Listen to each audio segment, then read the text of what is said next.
The Village of the Cats. Benny had decided to visit the foxes in their den. It was a cold day and he could see smoke coming out of their chimney. He could smell cooking and knew that there would be fresh biscuits. His fox friends were called Jack and Lily, and they had 2 cubs. He ran out of the cat flap and down to the end of the garden, down the foxhole, and knocked on the door. Lily answered and let him in. There was so much food. Benny licked his chops with delight. Jack was telling the twins a story of a magical place where only cats lived, called the Village of the Cats. Benny sat down, started eating, and listened to the story. It was a magical and beautiful place with lots of flowers, catnip plants, and nice warm houses with plump, comfortable beds to nap on. The houses were built out of trees and had big wooden doors. In the summer, the cats would lie out and sunbathe on the grass, and there were water fountains everywhere for them to drink, and an unending supply of the most delicious cat food imaginable, like cat ice cream and freshly baked biscuits. There were lots of different types of cats there, and everyone got on and were the best of friends. "Where would I find the village?" said Benny. Jack started to tell him another story. "It exists through a secret portal at the back of your parents' shed. There are access portals, several in fact, in each town, so that cats can access the village in times of need." "But I've been back there all the time. I've not seen anything. It's just a shed with grass around it," said Benny. "Stamp your paws 10 times on the ground when you are there, and then it will appear, if it likes the look of you," said Jack. "It will never be visible to humans, or foxes for that matter. The legend was told to me by a wise old cat who used to live nearby called Bill, who had moved permanently to the village to retire." After some biscuits and playtime with the cubs, Benny went home and dreamt about the village and planned to investigate the following day. The next morning was bright and sunny. Benny made sure to have a large breakfast. Then he ran out of the flap to the end of the garden to tap his paws on the ground and make the secret portal appear. Then he felt a bit silly. He was sure that this was just a fairy story told to him by Jack to amuse the cubs. How could it exist? He tapped his paws on the ground 10 times, and to his shock, the ground started to shake, and it appeared, a door with a lamp built into the dirt, next to the shed. Benny was very nervous and did not know what to do. What if he couldn't get back? What was through the mysterious door? Slowly and carefully he walked through. He looked up and saw a bright flash. Then 2 elderly cats appeared in front of him. One looked rather grumpy, the other smaller one was smiling. "We have a new one here," said the large white and tabby cat. "Welcome. Let me introduce myself. My name is Bill, and this is my friend, Mr. Fuzzy. Welcome to the Village of the Cats. We will be your guides for the day, as this is your first visit. You have arrived on a good day, as we are celebrating my 20th birthday." Bill had a wonderful plan. It involved all of his favourite things: long cat naps in the sun, fizzy milk soda, freshly baked biscuits and ham, lots and lots of ham, as well as a big cake. The party was to be held at his cousin Marie's house, just up the hill. First, they decided to walk to Billy's home, a little wooden cottage with lovely flowers outside. They opened the door and Benny could not believe his eyes. Billy had a wooden table covered in tasty, fresh ham. "Go ahead, Benny, have some," said Billy, knowing a young cat would not be able to resist. He licked his chops, jumped onto the table, and felt a bit awkward. The party had not started yet, and he had only just arrived in the village, not really knowing anyone. There he was, after a rather large breakfast, about to feast on more food. "I will just have one little piece of ham, just the one," he thought. But one turned into several, and he felt so full. He had to have a nap in Billy's living room. He was very tired.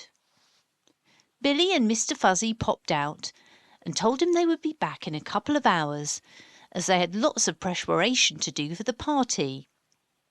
It would give Benny much needed time to recover from his feast. He slept on a rug in front of the fire. Billy liked to be warm, as he was so old it meant that he really felt the cold. It was a nice homely cottage, and Benny was so happy to be there, and excited. He really wanted to go to the party. Billy and Mr. Fuzzy went round to see their cousin Marie. She was a lady of taste, and had a beautiful table set for his party, with pink lemonade, catnip tea, and a birthday cake. There was a large painting of Bill as a young man in his prime above the table, and lots of other family pictures surrounding it. "The party starts at 5 p.m. sharp," said Marie. "Make sure everyone is on time." Her home was immaculate and tidy. His other cousins were busy laying the table and making sure everything was perfect. Billy was so happy. He had a smile on his face. He was going to have the best party ever. It would be so much fun. He would be 20 years young. But what to do with the rest of the day? "What about a game of snooker in town?" said Mr. Fuzzy. Billy agreed and thought it was a great idea, as he really loved snooker. So they decided to walk up to the snooker hall, which was in a big wooden building at the edge of the village. When Billy was a young cat, his owner loved to watch snooker, and he dreamt of being able to play it. But all the tables were made for humans, and he was far too small. So he got very excited when it was on TV, and he could dream it was him playing. He loved to watch the coloured balls on the table and the skill of the players. The village of the cats had its own cat-sized tables, and Billy could live his dream at last. He even had his own lucky cue with his name on it. It was one of his favourite things. He would walk in with a friend, play on his lucky table, and order a glass of cold fizzy milk soda, and when he had finished his game, sit by the fire and nap. He also loved to play cards, and on Monday night he would get together with his friends to play snap. Unfortunately, his cousin Alf always seemed to win, but he still had a good time. Billy's retirement was a wonderful one, and he was thoroughly enjoying it. It was getting late, and Benny was starting to wake up. Billy and Mr. Fuzzy walked back in. It was 4 o'clock, and the party would start in 1 hour. "We must start getting ready and packing the ham to take with us. Marie hates it if anyone is late," said Billy. Benny still felt rather full, and he was rather embarrassed, as he would have to eat cake and dance after eating so much, and did not know whether he could do it. Hopefully the walk up the hill to Marie's house would make him feel better. They all brushed their fur, and Billy learnt Benny a red bow tie to wear. After all, he wanted to look his best and make a good first impression. This was the first party he had been to in his life, and in the cat village. He could not wait. So many cats would be there, and Mr. Fuzzy's brother John would play the piano. Apparently he was very good. They would all meow along to his tunes and dance the night away. Benny had never danced before and didn't know what to do, so Billy told him not to worry and to copy what everyone else did. They walked slowly up the hill, as it was quite steep, and there was Marie's house, a pretty house with cherry trees. Other cats were arriving, and Billy had a big smile on his face. He was very excited. Benny hoped there would be more ham. Billy walked in and Mr. Fuzzy gave her the big plate of ham. She hugged both of them and welcomed Benny in. There were so many cats all sitting in her dining room, with pictures of Billy throughout his life on display. There were party balloons and so much food. It was all very exciting. John was playing the piano and people were drinking catnip tea and fizzy milk soda. If anyone got tired, there was even a room to nap in with comfortable cat beds. Marie had lovely pink floral plates for them to eat from. It was such a wonderful party. The dining room doors opened out to a beautiful garden with outside tables, and the weather was so nice. Billy decided to sit at one of the tables, as he loved to feel the sun on his fur. "What a wonderful day," said Billy. "The best birthday ever." He was a very happy cat indeed, and nodded off on the top of the table and started to snore. Benny was having a great time, talking to lots of new cats, eating lots of delicious ham, and lying on his back sunbathing. It was such a nice warm day. Apparently it was always lovely and warm in the village. He was so happy he had found it, but would need to go home after the party so he was not missed. He could remember the way back to the secret portal, but it would be quite a walk, and he was very, very full of ham. Billy suggested that he cycle using his own old bicycle. Marie had kept it for him in a shed, and it was still a bit rusty and worked very well. Billy hadn't got round to fixing or cleaning it yet, but they hoped it would get Benny back.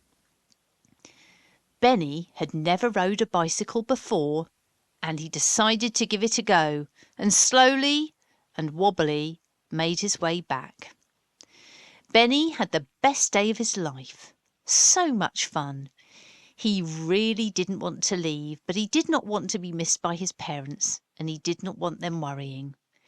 He made his way home, dropping the bike off at the portal door. The weather was totally different as soon as he went through.